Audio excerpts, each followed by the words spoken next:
Venzel. Good afternoon, everyone. It's Dr. Fantastic with the Dr. Fantastic interviews. I'm pleased to have Stefan Venzel calling in from the Philippines. Stefan, how the hell are you? Well, Monty, it would be good, except that I'm living under the only regime, as far as this whole Covid-19 thing is concerned, where we're under, or there has been an order issued for, believe it or not, shoot to kill. And so the government here went a little cuckoo. Duterte went a little sideways, and they're super serious about this stuff. And so that they have the right, if you resist in any way with regards to anything they want you to do, to be able to shoot you. So that's a little strange, but outside of that, I'm fine. So what city are you in? Well, I'm south of Manila in a province which is called Laguna. And that particular place is a number of little small places, municipalities that are there. And so I'm here, and I've been working, as you know, very diligently, very hard with regards to our works, with regards to our reports, a couple's reports, and helping people the best we can with regards to this couple's fatigue that a lot of people are writing about. And it seems to be quite widespread because people are thrust, into circumstances where they're living a much more intense relationship. They're with their mate, their partner, virtually around the clock, and it's creating a lot of stress out there. How long have you been under lockdown there? Well, it's been about the middle of March, actually. So, in any event, you could do. I'm sure you could do a whole program with regards to COVID-19. There's a lot of people out there who are concerned about the veracity of this thing. But just as an example, so I'm watching the local news here, who now believe that they're CNN, and they flash up, for example, statistics with regards to various countries that happen to be out there that are reporting their numbers. Now, here in the Philippines, it's 3,800, 3,900. It's just, let's say, under 4,000 people. Okay, I think I can use that number safely. And at the time that we're recording this. And I can tell you that the Philippines has 130 million people. And 4,000 people have got it. And they have taken, all these governments have, very draconian measures with regards to being able to make the problem, or the situation, it's more of a situation really, situation out to be like, we're all going to die and everything we're in such dire straits here. And when you look at a percentage of, you're talking about less than 1% of 1% of the population have got it. It's such a skinny margin, it's not even funny. Let me stop you there for a minute. Let me just throw something out to you. Obviously, more people died today from coronary disease than everyone who's died so far from the disease. And there's 39,000 people that die every day from starvation. There's 7 billion people on the planet. A lot of people are dying every day from a lot more causes than this. Here's the only thing I could take away. I hear a lot of hoaxes. I hear a lot of conspiracy theories. I hear a lot of draconian this, draconian that. And here's the only thing I can tell you. My movement, the Be Fantastic movement, came about because we ask everybody every day, how are you? And how are you came about during the days of the Black Plague in the 1300s, around 1350. A third of the world died from the plague. And when that happened, it was a very, very contagious disease or virus. You didn't have the telephone, you didn't have the internet, you didn't have communication, you didn't have the government telling you to stay indoors. So 75 million people died from the Black Plague. Now, the only thing I can think of this, because I look at both sides, I'm trying to be a neutral. I never talk politics or religion on this show. But all I can say is, if we weren't secure in our homes right now, it would be another Black Plague. It would have been that bad, because this came about, as you know, from the wet markets, from greed, from maybe a bat or maybe a pig or a wild animal that wasn't supposed to be in our civilization. So the only thing is, Right. we are. I know everyone's thinking this is a hoax and it's bullshit because there's a very small amount of people that are dying, but we have to learn from the 1918 pandemic that happened in America, where another 50 million people died because we didn't have. Well, actually, in that instance, they did start quarantining people and having them stay indoors. But luckily, we have governments that are looking out for us and to protect us from our own idiocy. Right. Okay. Now, if I may, somebody once stated a long time ago, I think it was Emerson, but don't quote me, that said, "Damn the facts." Okay. Well, here let's start with a couple of very basic things. Okay. First of all, let's start with the fact that there was a study that was done by the University of Berlin, and when you look at the number of people that die annually in the United States from seasonal flu, okay, you're talking about numbers that are exceeding 60,000 people. Correct. Okay? 60,000 people. Now, we'll start with that. Second of all, speaking of being sequestered, hunkered down, quarantined, okay, I want you to know, if you don't already, that Sweden does not have any quarantine going on whatsoever. And I'm going to tell you that their COVID-19 numbers have not skyrocketed because they threw everybody at home. If you and I wanted to go out tonight for a beer in Stockholm, we could. We want to go out and eat a meal at a restaurant, we could. All of that is going on now, and the Swedes have basically spit in the eye of this global. It is very much globalist. All you have to do to say that, that's not conspiracy. I'm going to point to none other than that lovely, famous American industrialist by the name of Bill Gates, who is now sitting out there purporting that he's back to this vaccine thing again, okay, with regards to what it is that's going on with regards to vaccines. Now, the only problem is that there have been movies about that, and there have been, people have clearly identified some components of vaccines that aren't exactly one would consider to be the most healthy or the most beneficial, with mercury being one of them. Now, you'll hear a doctors, scientists say, oh, well, they're using it as a preservative agent. And my question immediately goes back and says, really? Well, is mercury the only thing that'll preserve it? And they don't have an answer for that. Well, let's say they don't want an answer for that. That's the first thing. Then you take a look, as I say, about what's going on in Sweden. No lockdown. Well, see, I don't know that for a fact yet, and I'll have to research that, but I'll just take your word for it. You're welcome to Google it after, or a listener is welcome to, but Sweden has no quarantine going on whatsoever. And no COVID-19? No viruses? Correct, sir. Okay. Correct, sir. There's no COVID-19 quarantine going on. When we go back to this study in Berlin with the number of deaths in the first 2 months, now the March numbers are in, the biggest line item on their list is cancer. And that came in at 1,177,000 plus people died in those 2 months from cancer. Okay. As a matter of fact, automobile accidents. No. There's many websites that track all the deaths that are occurring around the world, and they far outnumber this virus. And I'll agree with that. That's not the issue.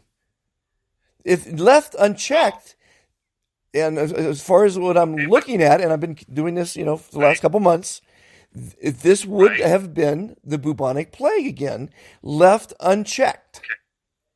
But it's not the bubonic plague. As a matter of fact, I would even direct your listeners to a guy by the name of David Icke. And what he talks about is the fact that when you look at the way they're tracking the numbers, and there's a number of, let's say, suspect things that are going on. Let me give you one of the bigger ones, just on American soil.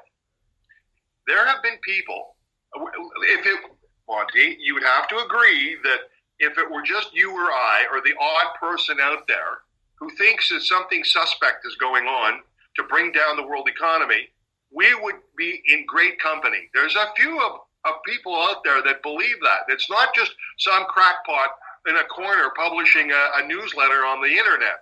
There are a lot of people who are getting very suspicious about this whole thing. Now, let's talk, if you want to talk about contagious viruses, Ebola, which, by the way, we went through, that didn't go anywhere.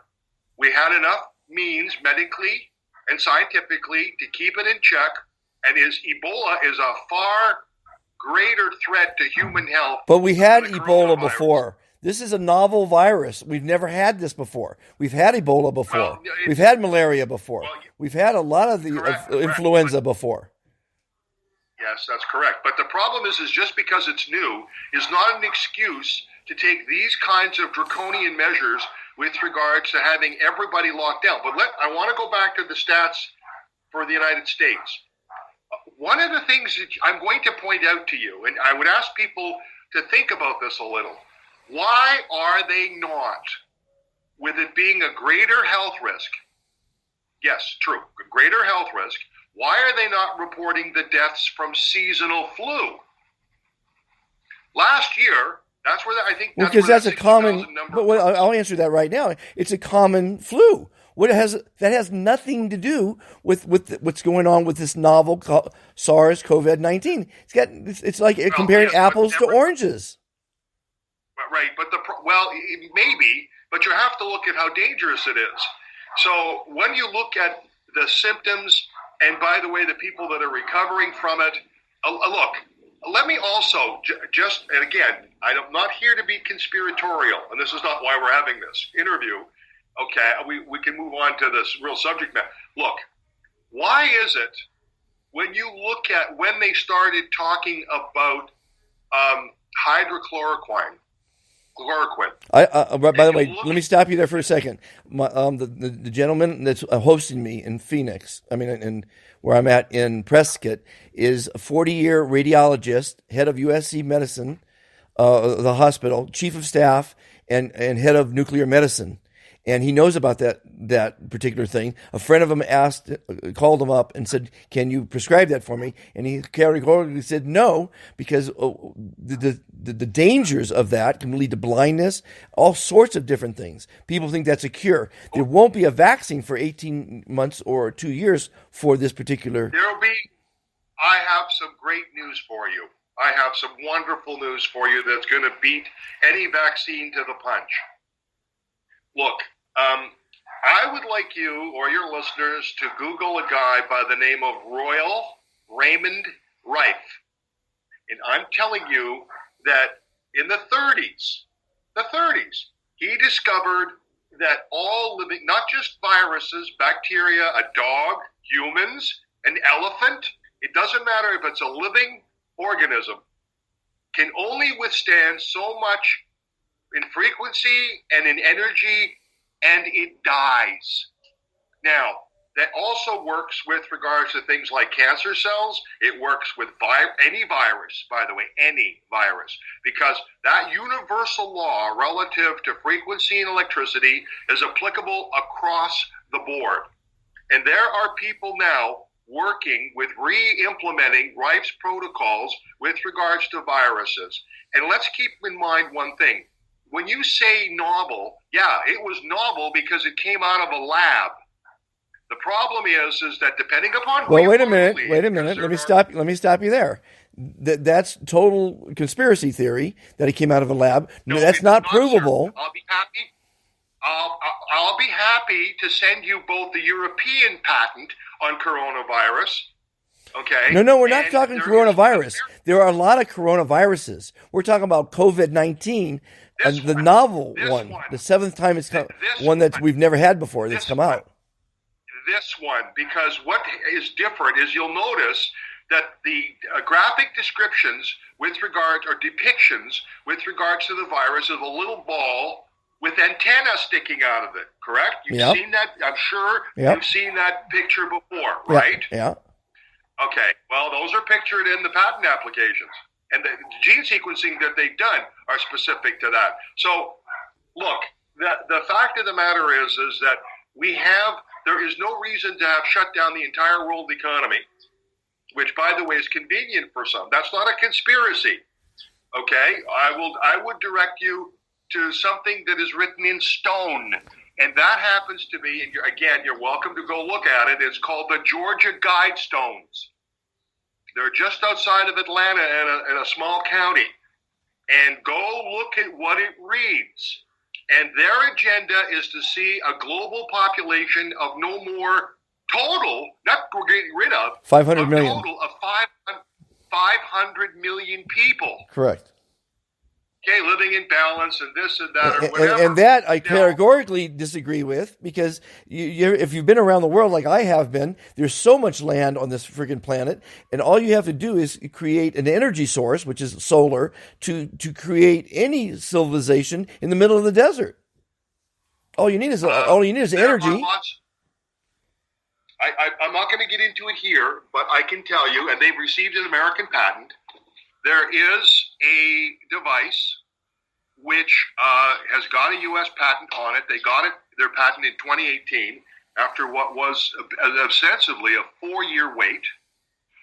And strangely enough, the patent showed up, which gives them the ability of, with a transducer, of being able to generate all the power that you're ever going to need, whether it's at a power station or for your home.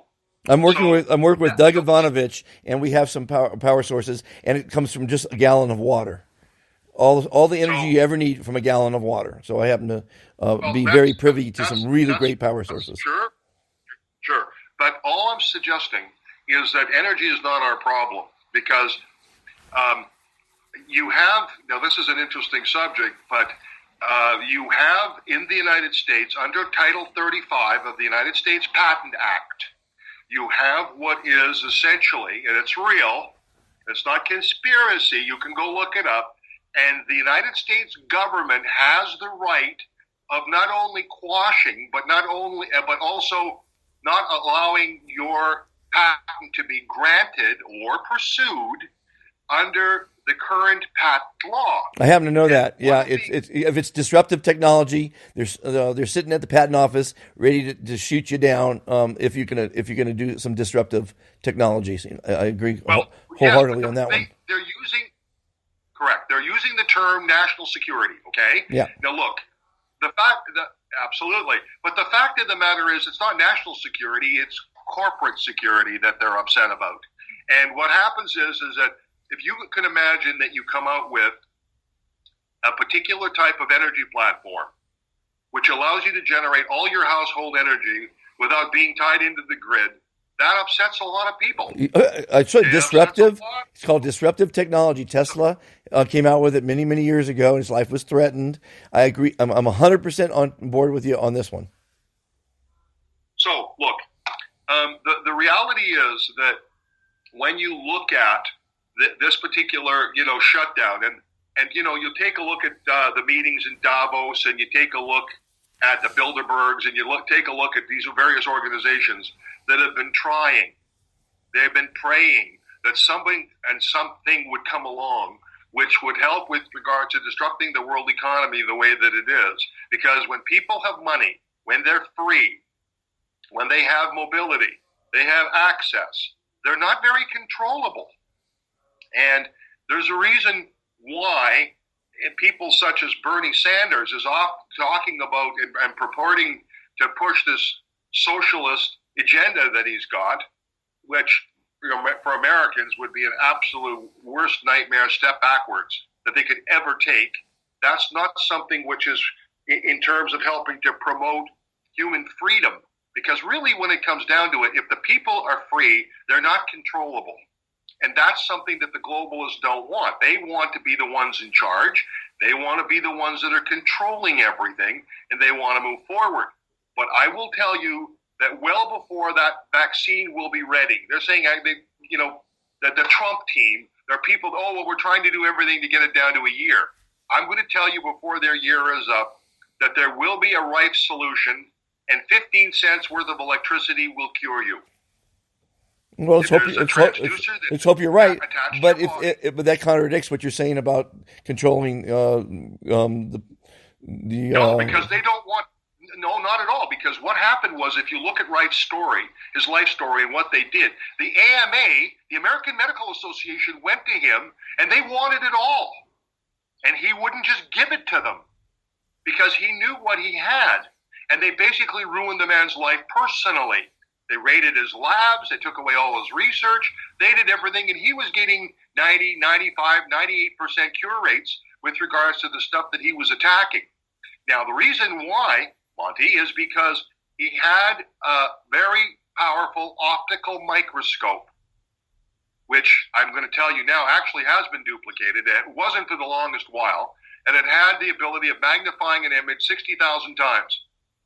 And what happened is that he could watch, okay, because his equipment, his lab equipment was set up in such a way where he had like a radio dial adjusting frequencies. He could hone in on a specific set of protocols or frequencies, and he could literally watch the cells exploding, breaking apart, and being destroyed. That's not fantasy. That happened. Now, and like I say, if you read his story with regards to the stuff, there's even old black and white movies, by the way, which I've seen, with regards to showing him in his lab and doing his work and whatever. And viruses were one of the things that he had no difficulty whatsoever in blowing up. So we know that once you hit the right frequency, the right tones, the right amplitude, and so on, that cell is dead. It can't withstand. No different than you can't have a man and start touching, these 110 and 220 and 440 kVA power lines and to get fried. That just happens. That's a fact of nature. Okay, that's a fact of nature. So we're going to see things coming out where you don't have to see the kinds of drug intervention. The drug companies don't want that. They can't get rich from that. Of course. And big pharma, of course. All that I would point you to is the last example. We should talk about the reports, of course. The fact is that I find it interesting that hepatitis, there's a cure for hepatitis, all right. And the drug company that owns it is charging about $3,000 a month. That's $100 a day to cure hepatitis. Oh, by the way, they're also the same company that owns the patent or had the patent on it. I don't know if the patent is still good or not. I find that of an interesting kind of correlation. So what the drug company is doing is let's create an illness and then let's supply the cure for the illness or the solution for the illness at a high get price. Rich by doing that. Yeah, of course. That's standard business practice. So I have to tell you the morality of that. Okay, let's leave the drug companies alone for just a second. The morality of that being allowed with the government help of creating an intellectual property form of protection that allows you to create a human illness that then allows you to be the only one who can sit there and supply the cure for that is morally reprehensible. There's no question. I agree. Again, we're agreeing on that 100%. If you watched my animated opening to any of my YouTube shows, it says we live in a greedy, selfish, litigious society. And it's all about the money. It's all about the money. And then it's just, you and I, we're never going to argue on that aspect. And you're going right in line with why I created the Be Fantastic movement to try to make a more civil society to where people can actually be kind if they're not so freaking greedy, selfish, and litigious. And it's working. I'm in 41 countries now, I appreciate that. And it's good to be a beacon of hope with regards to people that are out there. But I will tell you, everything, that's the easiest way for groups to be able to dissuade having been caught. Oh, that's a conspiracy.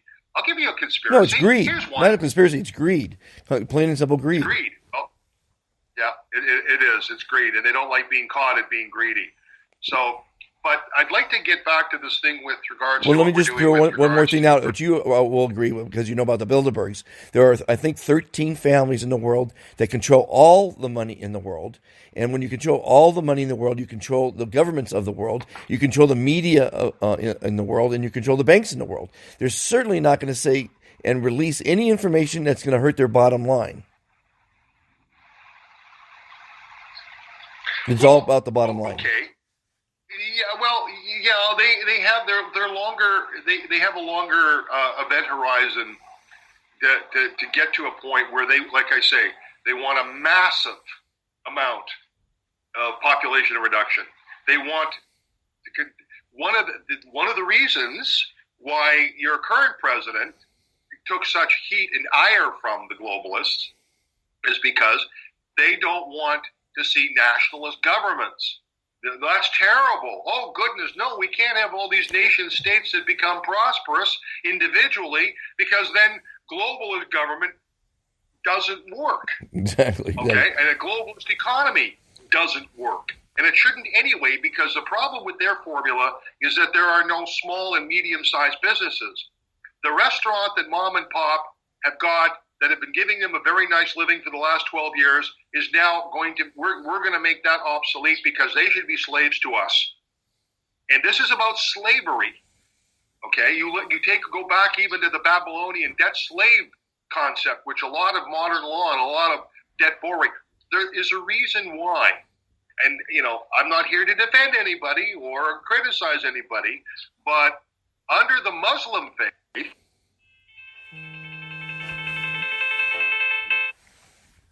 Someone said, "Oh, hi. You there? Did I lose you?" Yeah, well, yes, a I'm call here. coming in from another country. It was just, listen, we spent a half hour on this. Let's talk about what we were supposed to talk about. Tell us about the good stuff. Okay. The problem, no problem. Okay, so we have a situation where people are being hunkered down, thrown together, and compressed into a situation where it's creating a lot of angst amongst couples and people and mates and people living together for no other reason than the fact that they have no breathing space. So what happens is that when you're in a compacted situation like that, the challenge happens to be that when you look at how people and human relations work, there's always going to be a safety valve, okay? So whether or not he or she gets mad and runs out and they go shopping, or whether they go to the grocery store or they go visit their family, whatever it happens to be, they have a way of blowing off steam, and so consequently, a lot of things can get refocused or unfocused with regards to being so intense. What we've done is we've taken our particular series of reports, and one specifically for couples, and we're here to offer that report gratis, for free to people. And what happens is that all they have to do is get onto our site, which is eliteweb.site. They can go there, they can request a free report. We take the first name and the person's birthday, the second name and the person's birthday, and in their email will show up a free report with regards to who they are as people. Our approach, and listen, I've seen and I can quote articles from Psychology Today, Time Magazine, a dozen different newspapers from all across the country. Everybody is writing about this, and it's putting a lot of stress on people who are living under these conditions of COVID-19 quarantine. So what we've done is we've said, listen, let us do something to help these people. So under the same kind of psychological approach, that if you're afraid of driving, the best place for you is behind the wheel of the car. It's going to help you face your fears, your anxieties faster than with regards to being able to do anything else. So what we've done is we've made these free reports available as an opening, which is created for one of the two people in the couple who can then secure the report. So now there's no contention about what anybody paid for the report because they're getting it for free. And then it gives them an opening with their partner to say, honey, sir, ma'am, friend, let's sit down and talk. And then they can go through the good and the bad qualities with regards to each of the two people that are in that relationship. Well, let me stop you for a second. How is just their name and a date going to tell if they have a drug problem, an alcohol problem, a financial problem, whatever the problems are? How is that just the name and a date going to do that? Well, let's deal. Essentially, you're correct. It doesn't. It's not. We're not looking to deal with drug problems. We're not looking to deal with alcoholism. What we're dealing with is the majority of people who are living in close quarters, who are getting frustrated with their partner and with their mate, and want to be able to have a means, a platform, a mechanism with regards to getting to what could be the underlying problem.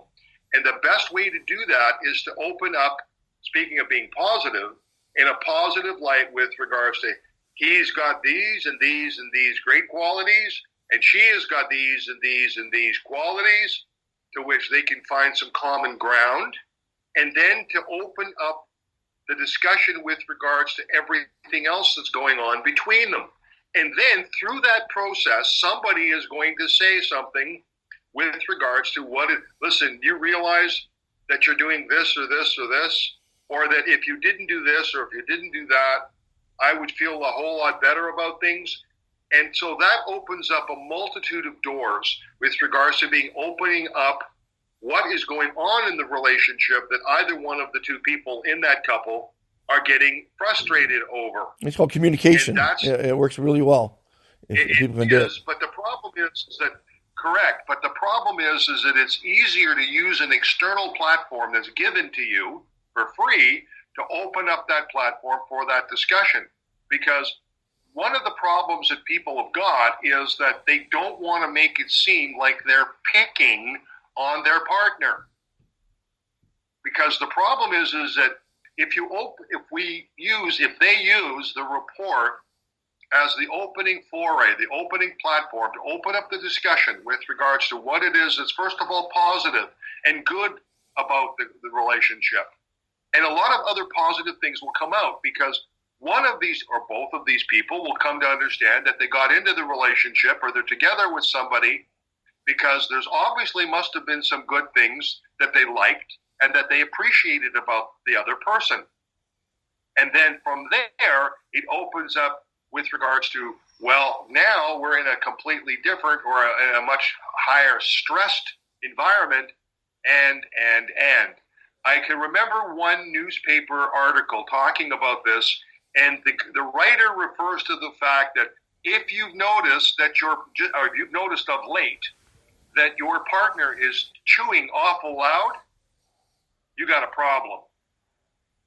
There are going to be things that people will have endured in a normal relationship that they wouldn't have complained about or been stressed over. But the problem is they have nowhere to go. They have nowhere to be except in the company of the partner that they're currently with, who are both now in the same household, going through and experiencing these exact same kinds of stress levels. And so this is going to open up the door with regards to saying, hey, this is great about you, this is great about me, this is that. And it'll give them a chance without one seemingly picking on the other with regards to being able to get into a whole foray of other subject matter, which should lead, and the other word should lead to some compromises, to some review, to some better understanding with regards to the way that they interact with each other. And that's the whole point of what we're doing, is to create a communication medium and also a discussion paper with regards to how it is that the relationship was, is, and can go forward. Well, it's wonderful to hear this because, as you know, I'm the professor of positivity. I like to look at the positive side of everything. And there is a big positive side to this global pandemic. It is bringing families together. It's bringing communities together. It's showing that there is some good in people, and there are a lot of lousy people out there. And I like to hear this. Why don't you give your site again? We're going to have to we're going to wind down in a little bit here, but this sounds like something wonderful, and it sounds like something that a lot of people are going to need. Does it work for families as well, or just couples? Absolutely. Well, it doesn't matter. Okay, we can classify a couple as a couple to be, or that, let's say they're engaged or they've been living together. They haven't formally tied the knot. It's ideal for them. And then, of course, we have couples who have been together. They could have been together for 3 years or 30 years. Okay? Because, it's the intensity. Not to interrupt you, I apologize. Yes. I interrupt a lot, but I'm a life coach, and I'm under the impression that if you are honest from the get-go, which I would say 90% of people are not, because no one wants to get hurt. So in a typical courting relationship, you're going to put on your best airs because you don't want to get hurt. You don't want them to like you. Now, if people can really be honest about themselves, they're going to find someone that's going to like them even with their bad qualities, but they don't have enough courage to be themselves. And finally, after 10 years of marriage or a relationship, they figure they're comfortable enough. They start being themselves, and that person comes out, and the person says, "Who the hell is this?" Well, I'm comfortable to be myself now. And I just believe if you're honest, you're going to have a very long life with that person. But it's having the strength to be honest. And most people don't have it. Yeah, of course. I agree with you. The thing that we have to keep in mind is that depending upon, if you married a person 2 weeks after you met them, there's going to be issues, obviously, with that kind of relationship because not enough time has passed with regards to getting over what is the facade.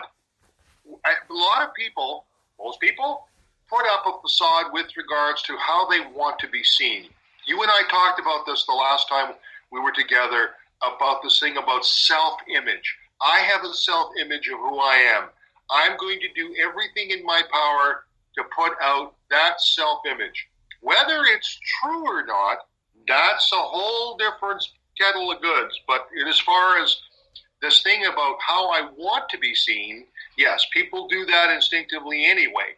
But now the problem is that after the shine or the shine on the chrome is worn off, and you're with somebody and they're starting to exhibit qualities and characteristics, and we all have to keep in mind that we're not, even for the person who's not showing the best of themselves, they're going through issues of their own under the current circumstances, no differently than the observer is. So the person acting out has got issues, and the person who is observing those issues has got issues. So we're all under this microscope with regards to how it is that we're going to be interacting. And what's happening is that this is what's creating all of this particular stress. And so what this does is that, as I said, one of the great things about the report is it opens up, and people can think of it as a discussion paper. Well, these guys are saying that you're this, and that, well, that's true, and that's true, and that's true, and you're sort of that. Well, look at this. This is really nice. And then it talks about the dynamics between the couple, or the people in that couple. And so then that is instinctively going to lead somewhere. That's not a string that has a dead end to it. That's going to go somewhere. And then that gives that couple the ability of saying, well, I know normally you're this way and this way, but lately, honey, you haven't been that way and that way. Yeah, I know. And so this is going to open up some light forms of discussion. I don't want to say confrontation. That's too strong a word. But interaction, interplay, that then is going to allow that couple to go back and forth with regards to what they're doing. And that is going to lead to much more positive things in their relationship. And not everybody that's going through this kind of COVID-19 couples fatigue wants to dump their partner. I mean, surely, Monty, you'd agree with that. These people are going through stress, of course, but they're not all going, that's it, I'm getting rid of that asshole. That's it for me. I'm so upset. No, that's not going to happen. It won't likely not happen. But the point is that this is a great medium. So, again, if the folks out there listening would like to be able to get their free report, it's eliteweb.site. That's fantastic. So it's easy to get to. It's right on the front page. One click, 2 pieces of information, and then we take a detailed numerological review of each of those 2 people, and then we get into what their particular qualitative things are. I don't normally touch on individual couples per se, but I will give you one example here in parting that is really neat. And that is, most people are young enough to remember a Hollywood couple by the name of Elizabeth Taylor and Richard Burton. And one of the things we posted, and I should also point out that on our site, we do have celebrity couples up there. There are some great ones, and there are some not so great ones that have been announced. The best one that I was the most surprised of is Joe and Taylor Swift. And they're going out now, and their compatibility score came in over mid-80s, 80%. And they have a phenomenal opportunity. There's a reason why. We analyzed her birthday and his birthday, and we looked through everything. And then there are some so-so ones. And the one that, and I guess because Katy Perry now happens to be pregnant by Orlando Bloom, so they're looking to get married. And we ran their numbers with regards to what kind of a couple that they would make. And so their compatibility score didn't come anywhere near what Taylor Swift's and Joe's would be.